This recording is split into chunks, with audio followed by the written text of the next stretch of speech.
Welcome to the Black Men Think podcast. If this is your first time here, know that the views and opinions expressed by the Black Men Think podcast are those of the Black Men Think podcast and not the individual members. With that being said, we're about to be unapologetically, undeniably black. Enjoy. What's going on, people? Welcome to the Black Men Think podcast, where we elevate our black men because black men be out here thinking. Boom, got that. So tonight you got me and Torri here, and before we get into anything, man, make sure y'all go ahead and subscribe to the YouTube, to the podcast. Make sure y'all like, comment, tell a friend, and tell a friend. And if you want bonus content, be sure to follow us over on Patreon, man. It's patreon.com/blackmanthink, and you get all your bonus content there. So offline, Torri and I were having a conversation about getting back in shape. Yeah. And Torri, you say like you're in the best shape you feel like you're in the best shape you've been since college, right? Yeah, man. I personally feel like, I am happy with where I am now, and I haven't been this happy since definitely my 20s. Maybe even early 30s. So it's been years, basically. Definitely before kids, before I had a rupture both of my Achilles. So I would definitely say it's been about 10 years, easily. Man, that's good, bro. And so I know for myself, I'm on that journey as well, just trying to get myself back to where I want to be. Right.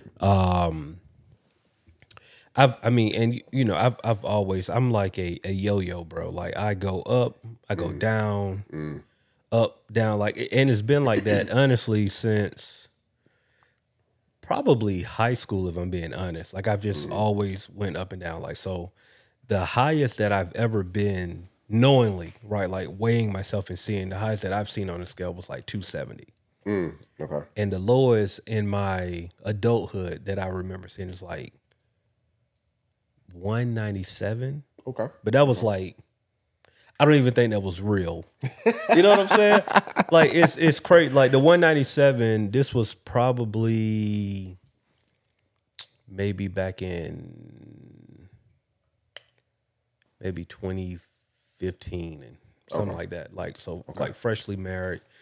But I'll say a weight that I've comfortably seen like on a normal, it's like in that 235 to 240 range. That's kind of like what I've seen on a regular basis. But honestly, man, I would love to live at the 190 to 200. Like I just want to like consistently be under 200. Right. I don't want to be 180 something because Right. I would like my frame. I'm happy with my frame. I just like want to lose like the stomach and like the thighs. You know what I'm saying? Just want to tone up more. Just tone up, bro. Like if I could be able to, like if I was toned but 215, cool. Right. I'm happy with that. Right. But yeah, it's just like that constant yo-yo has been an issue for me. So you were saying like, what's some good tips to like, because you've always pretty much been in good shape. I would say you and Brian are probably, as far as like tone, the best shape of the crew, and like as far as bulk, probably be Corey. Right. So like, what's your secret? Well, just to kind of piggyback off you first, I had got to a point where I had got up to like I think the heaviest I've seen is like 205. And so, that was definitely not where I liked. But not only that, I just felt myself always being sluggish and tired. And so I was like, no. My goal was by the time I turned 40, I was like, I gotta get back to what I used to do. It's like I wanted to get down to like 175. 165 to 175 was like, that's my idea. And so I was able to reach that. And so that's where I'm back at. And that's really where I was. That's 10 pounds heavier than what I was when I came into college. Gotcha. And so, that was just really a struggle. And then, part of me was like, how did I get here? And then I just sat back and assess everything, and I think us as black men, one of the things that we do to ourselves is we put so much pressure on us to excel. I got you. Excel at work, excel at being a father, excel at being a dad, excel at everything else except for excelling at your health. Right. And so when I sat back and kind of tracked when I felt I really got out of hand with how I felt health wise and how I view myself, it was literally it tracked with me progressing at work and when I had my first Achilles injury, which was in 2015 ish time frame. And so, that was me right at the beginning of my 30s. And so, Got you. that I was off my legs for about a good 3 months, and then I was really hesitant about going back. And then when I started back trying to work out, bam, I popped my other The one. other one, yeah. And so that really took me out and mentally Move that mic over to the front of from me being able to really do the things that I needed to do or felt comfortable with doing. Gotcha. And so I think that's how I kind of ballooned. But back to the question that you originally asked, some of the things that I have found to be very beneficial for me, and I kind of just took it back to the old school days, is that I start all my workouts with cardio. To me, cardio it's the foundation because it gets your heart moving. That's a total body workout because you use every muscle to do cardio. And I like to run for my cardio. Some people like to ride bikes. Some people like to do whatever the case. I feel like running is the true best because you really use every muscle from the movement of your arms to your keeping your abs engaged to your legs. And so I just think that that's such a great way to not only warm up, but to really get your whole body activated. Gotcha. And then not only that, one of the things that I really started out as I got back into the gym was I started back with light weights with higher rep. And that's the things that I picked up over the years back when I used to run track. For if you want to bulk up, you do the heavyweight, lower reps. And so that's the mentality I've been going back to is just really looking at what I'm trying to do. And so I did the lighter reps to trim down, and now I'm moving back up to my heavier weight. But also, what I'm trying to do is get my heavier weights to where I can do higher reps as well, because that can bulk and it can shred at the same time. Gotcha. And so this is some of the techniques. And then, we also talked about, diet. Diet is the other major, it's the important piece. It's about 75% really. It's about the diet, how you eat, when you eat, what you're eating, and all of that good stuff. So. Yeah. I mean, one thing that's been helping me, and I've done it off and on, but like I've been strategic about it probably, but I'll say like the last 2 or 3 months. And that's intermittent fasting. So for me, I try to stop eating around 6:30. Okay. I'll start back and I'll start back eating 16 hours later. So most of the time, if I'm like right on it, last meal by 6 p.m., first meal by 10. That's like 10 a.m. 10 a.m. Okay. Like if I'm like on it, right? Sometimes that doesn't happen. Like sometimes I might stop eating at 7, and then I try to stay consistent, meaning that I won't eat again till 11. And so, but what it does is, of course, the benefits of it is like basically preparing your body where your body, number one in America, bro, we just overeat anyway, right? No matter if you're like somebody that's like super healthy, there's a good chance that you're just overeating. Right. And over time, your body just gets used to overeating. And, and so the goal with this is to kind of dial it back and just try to treat your mind into thinking that, oh man, as long as you're stopping by 6, you're good to go into the next day. Because the reality is most people, you're not eating a whole lot throughout the day. Most people start eating heavy in the later part of the day. Right. Like you know how it is, man. Like we might eat breakfast on the go, might have a decent lunch, but then once you get home, it's like, okay, dinner. Then you probably eat a snack. And then now it's 10 o'clock. I'm looking at TV. I don't want to grab something else. You know what I'm saying? And so it's kind of like one of those things. And that's like the psychology behind it. And that's been working for me anyway. But now I'm just trying to focus on what I'm putting in my body. And that's probably been not the most difficult part, but it's more so just trying to remember, like, yo, chill out on the processed foods. Because if you can chill out on the processed stuff, then the other things can kind of work themselves out. But it's the Right. processed food, bro, that kills you, man. It's just Right. like so much processed. I think that's good because I do mine similar. My rule is I don't start eating until 12 or 1 o'clock.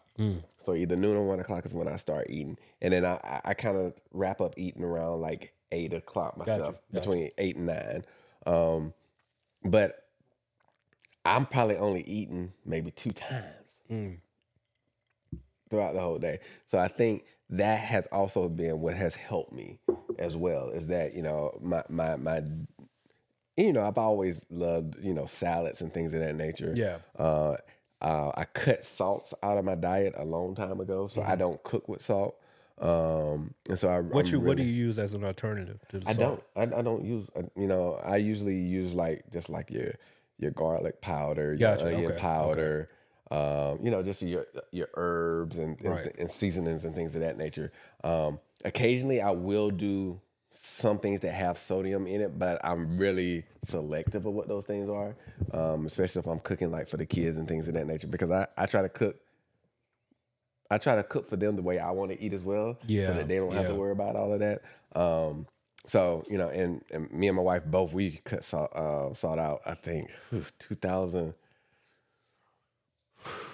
It's probably been about a decade easily. That's good, man. We really cut it out on doing that. And, instead of using like a lot of the sodium-based things like soy and things of that nature, we use like liquid amino, which is supposed to be a little bit better and things of that nature. So we've been on that part. And I think that has also helped a lot as well. And so it's really just, I think to your point, it's just like with everything that you got to work hard for, it's about the intentionality that you put behind it. Yeah. I mean, that's the thing, bro. And I think for me, being intentional is helping, but also it's like that's probably the biggest challenge. Because I've told y'all before, like I can always get the food part, I can get down. But it's like as soon as I get the food part down, I start slacking on the gym part. And so I'm having a hard time finding like the happy medium.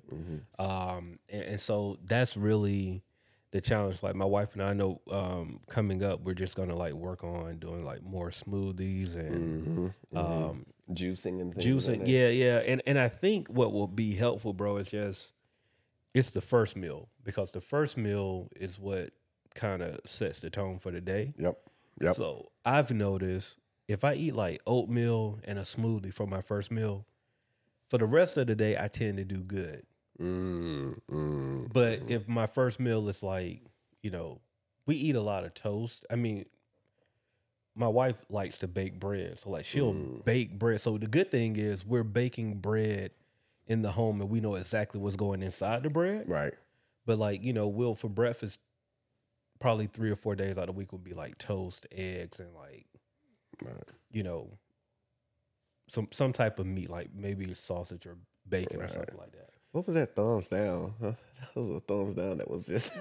Well, you saw a thumbs down there? Like on your screen. They kind of was like a thumbs down. I was like, whoa. Oh, maybe some hand movement they thought I did a thumbs down. Oh, okay. I don't know what that is. It is. threw me off for a minute. Yeah, it just threw me off, bro. I don't know. It might be a Mac thing.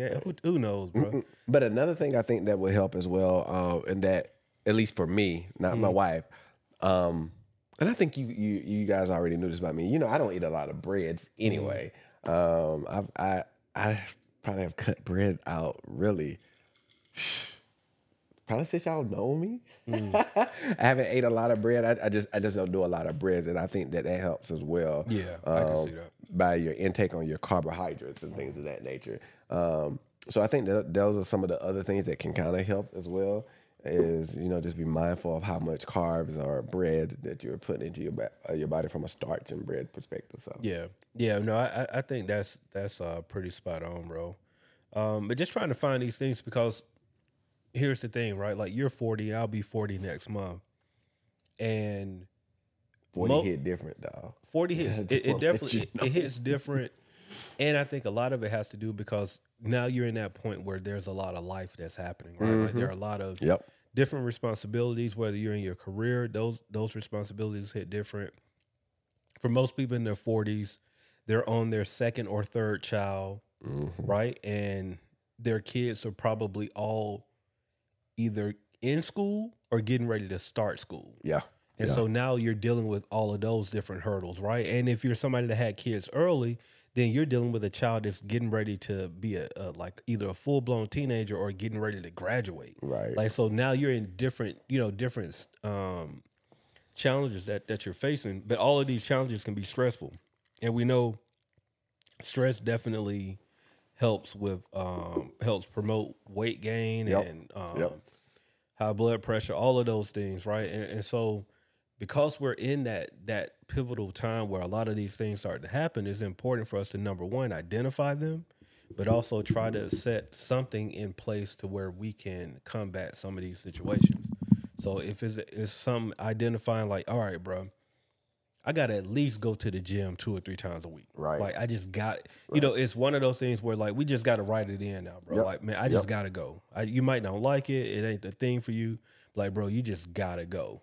It's like those, what they call it in corporate, like non-negotiables, bro. Like you just got to go. There's nothing that you can do about it at this point.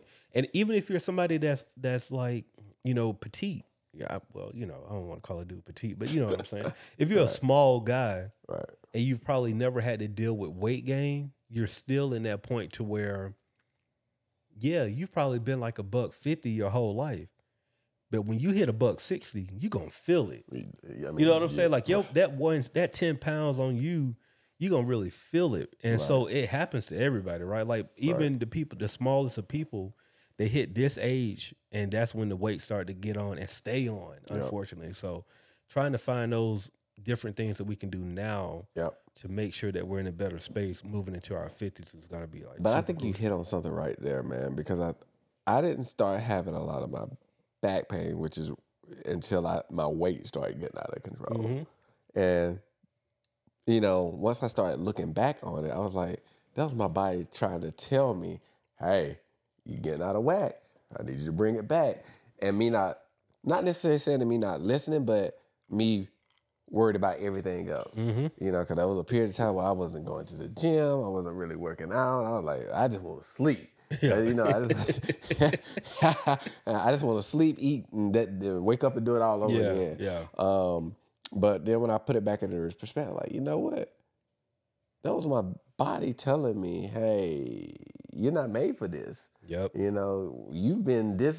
been down lower than this for our whole life, and now you trying to take us up 50 pounds? Bro. What you doing? It's different. And then, but I tell you that once I dropped that weight, I have not had as much back issues since then. And so and I was like, you know what? I need to keep this going. I need to keep it going. No, I feel that, bro. Like, and this comes from somebody that I've traditionally haven't had any major health issues at all. But in the past month, I found like I do have sleep apnea. So, oh, really? Found that out, bro. Like, and it's moderate. It's not like the severe. It's moderate. The doctor said yes, weight loss can probably help you out. However, we still gonna get you a CPAP machine. So you know how that goes. It's the medical field, bro. We're in America, dog. They're gonna sell you what they're gonna sell you. But I still just like, that's an eye opener because you're basically telling me that I gotta put a machine on to go to sleep. That don't sound right to me. You know what I'm saying? Like, no matter how I want to put it, I saw it. I don't know, and maybe I don't know what that is. That's weird. I just saw it. But no matter how we want to look at it, bro, telling me that I gotta put a machine on, it was like, oh, okay, we got to do some course correct. Got to, like, whatever it is, bro. Even if it's something minimal, we got to do something because this doesn't make sense to me. Like, it doesn't compute in my head that you want me to, you know what I'm saying? And it's just like, okay, so that's like the number one thing for me. But like I said before, I've never had any major health issues. Like, my blood pressure has always been, pretty much good. Like, even if I have times where it's elevated, the doctor will take it again and then it's back to normal. They say that's called like white coat syndrome, where you get nervous when you see the white coat. when you see a white coat. So blood pressure traditionally been good, bro. Like, you know, and so with that happening, it's just like, all right, bro, you got to get on the ball and figure it out. Whatever it is, you got to figure it out. But it's important at this point because I'm not trying to. I like to travel, bro. I'm not trying to take a CPAP machine when I travel. Like, it just don't make sense to me. I definitely understand. I'm not trying to pack that and get caught at security at the gate multiple times because they trying to figure out what this device is. Like, but I will say though, because one of my daughters went through the apnea, sleep apnea. Whew. Yeah, that's very worrisome. Yeah. Especially for an infant. Infant. So I definitely would say if they tell you to get that machine. Oh, get the machine until you don't need it no more. Yeah, 1,000%. But I do agree that doing the things that you're talking about doing and just course correcting, I think that will definitely help out.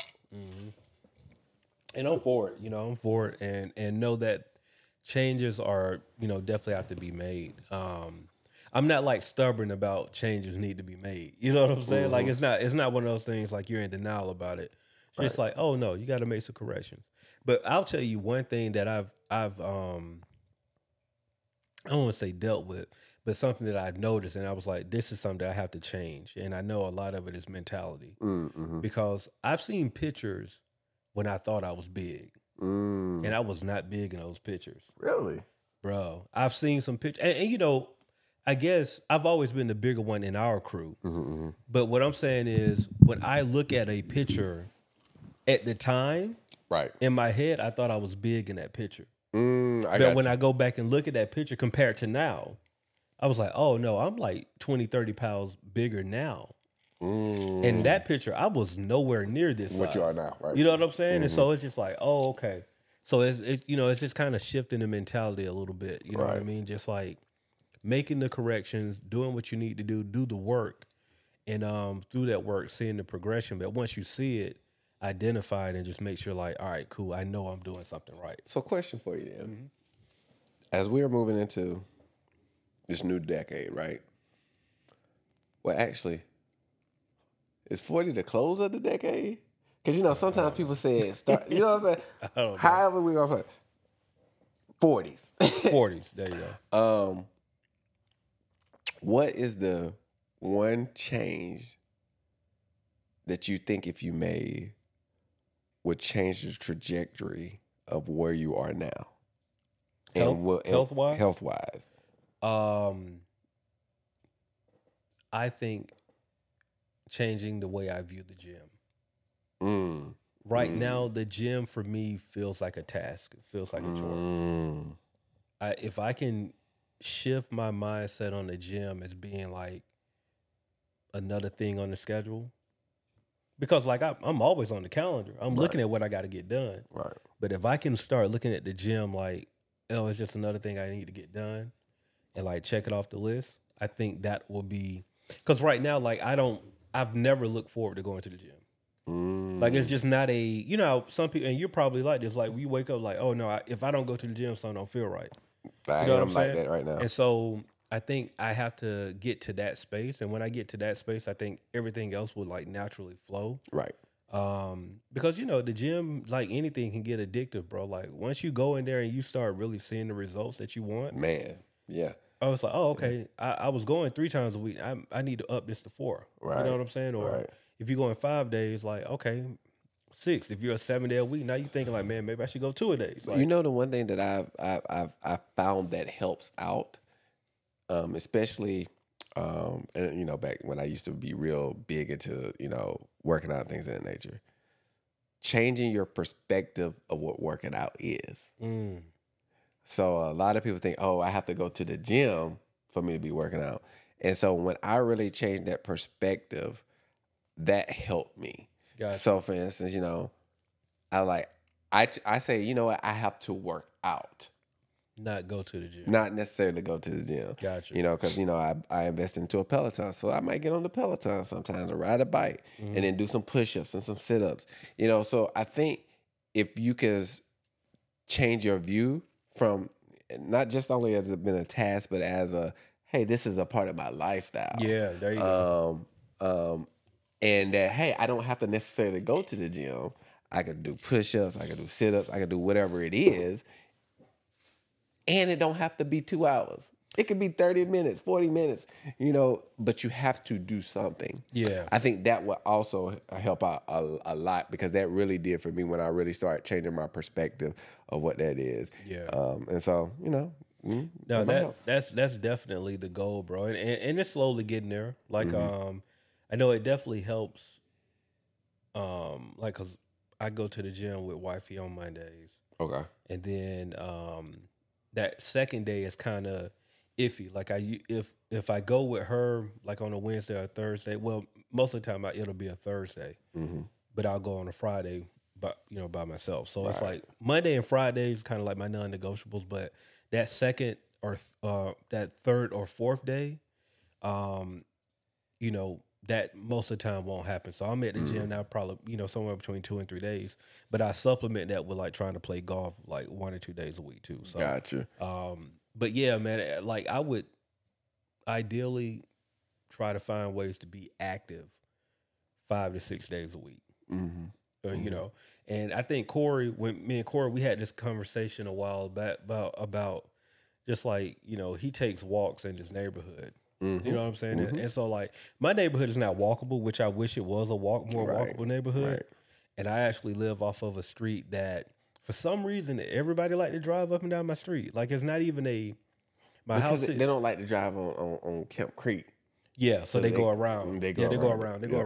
Yeah. And my street is actually a cut through street, right? Like so depending on where you're going, you can take my street. If there's an accident on Camp Creek, you can cross over one of the main streets, and my road will be one of the roads you have to go through. Yep. And thankfully, like our house is sits off the street, so like it doesn't feel busy, but it is busy. There's a lot of cars going. There's not a time where I can go outside and walk to my mailbox and the car's not going. Like it's pretty active. Well, you always come to my neighborhood. But that's why I said like even coming to your neighborhood and walk, because I think that's just like an added bonus to be able to walk the neighborhood and just kind of like, get those extra steps in. Right. But yeah, bro, just trying to be more active, man, and be more diligent about my health and trying to get that like laser in on it the way I laser in on everything else. Because like you say, it's all about making certain things a priority. You know what I'm saying? Does it make a difference if it's morning or evening? It doesn't. However, the way that our life is set up right now, it does. Gotcha. So like things are going to change in the fall, because in the fall, both of the girls are getting dropped off at school. Right. So things open up more. Right. You know what I'm saying? But like right now, Jade is the only one going to school. And so Noelle is at the house. And so what will happen, I used to take Jade to school Monday, Wednesday, and Friday. So, take Jade to school, then I'll come back and pick Trina up, then we'll go to the gym. On Wednesday, she just go to the gym super early.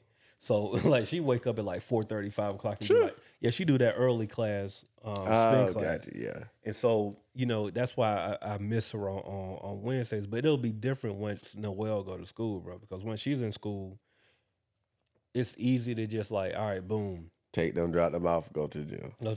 Because I don't have to worry about coming back feeding nobody. I don't have to worry about coming back doing any of those things. Just like, all right, get up, boom, go, get ready for the rest of the day. And so that's how I've done it. So, I used to be I'd rather work out at night person, but now because how, like you said, how life is, and not only that, from how it makes you feel for the rest of the day, I have to do it in the morning now. I got you. And so what I have done is I have embedded it as a part of my work schedule as well, to where, hey, I get up, me and Tasha get the kids together, then I go drop them off, gym. Yeah. Then from the gym, I come home, take a quick shower so I can make it for my first meeting. Yeah. And so I have it to where, my in-person meetings, if I have to have one, it doesn't start. It has to be after 10 because I have to get that gym in. Gotcha. And that has really helped me to get to a minimum of where I can at least do it 3 days a week. Yeah. So, but I, like you, I really want to get it back up to doing about 5 to 6 days and maybe resting on that 7. I don't think I want to ever get back to the 7 days. Yeah, but I do 7 want to is a get to lot. like that 5 days easily, and then have maybe 2 days of rest. Yeah. No, I think it's definitely obtainable, bro. It's just a matter of us prioritizing it. We prioritize everything else. We just gotta zero in, and I think, at least for me, I think it's gonna happen. Right. Just trying to make sure that it becomes a priority, and just like that advice you gave was just like, man, you can work out anywhere, and like kind of get that, and make that a part of your day to day, as opposed to like trying to force yourself to go to the gym. Right. Man, just the last thought for me is that until we prioritize health, we are going to be susceptible to all of these illnesses. Yeah. A lot of these things can be combated by just living a active lifestyle. Yeah. Yeah.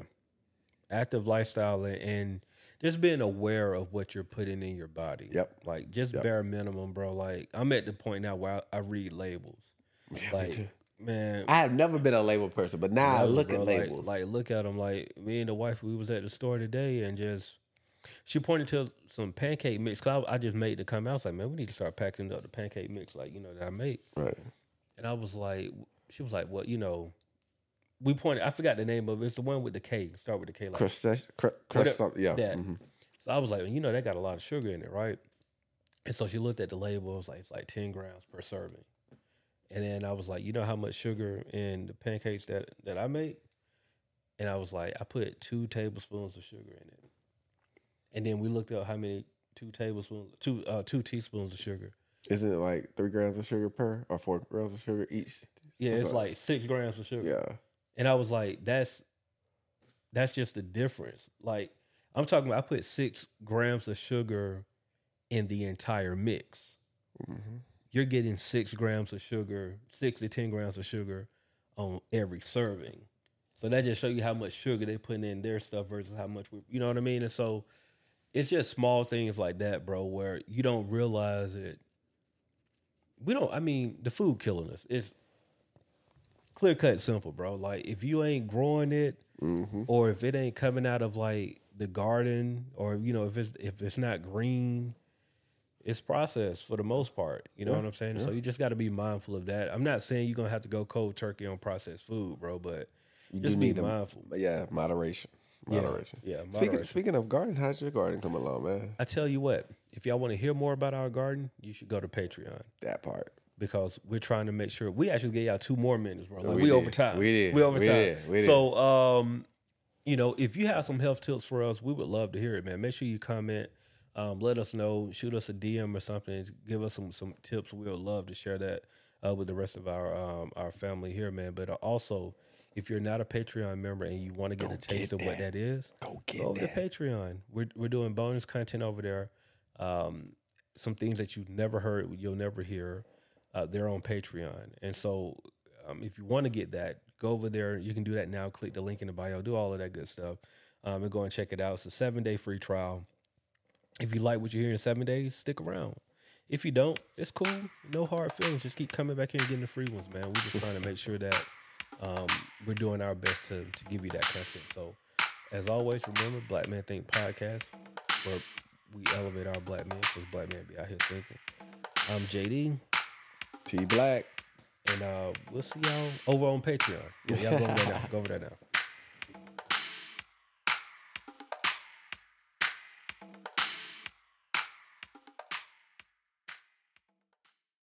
The Black Men Think Podcast.